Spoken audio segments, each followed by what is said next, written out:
asked a very wise woman, "What is the purpose of life?"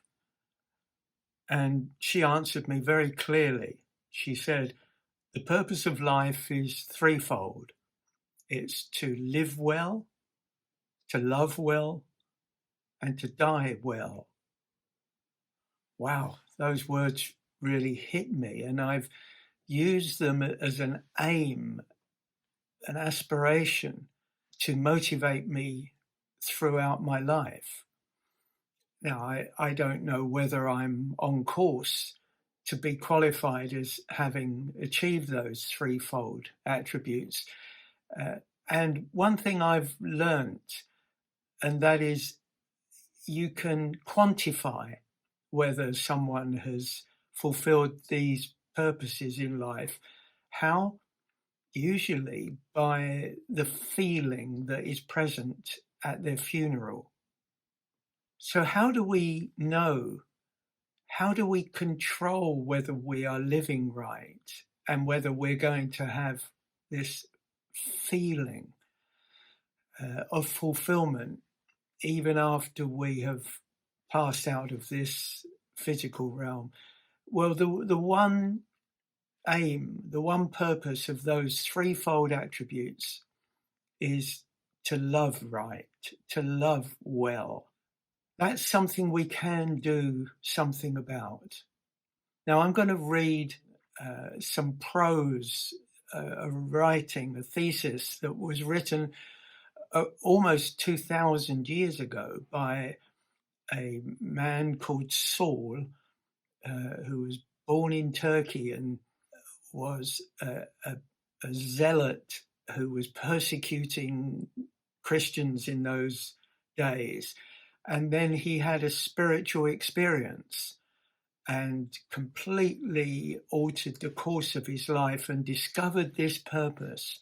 And he wrote this description of love. He later became canonized and known as Saint Paul. I'll read you this beautiful poem, really. I hope you like it, and I hope it means something special for you. Though I speak with the tongues of men and angels, if I don't have love in my heart, I'm like a sounding brass or a tinkling cymbal. And though I have the gift of prophecy and understand all mysteries and all knowledge, and though I have all faith so that I could move mountains, but have not love in my heart, I'm nothing. And even if I bestow all my goods to feed the poor, and though I give my body to be burned and yet have not love, I gain nothing. Love is long-suffering and kind. Love does not envy. Love does not make a vain display of itself and does not boast. Love does not behave itself unseemly. It doesn't seek its own. It's not easily provoked. Love thinks no evil. Love rejoices not over iniquity, but rejoices in the truth. Love bears all things, believes all things, hopes all things, endures all things. Love never fails. But where there are prophecies, they might fail.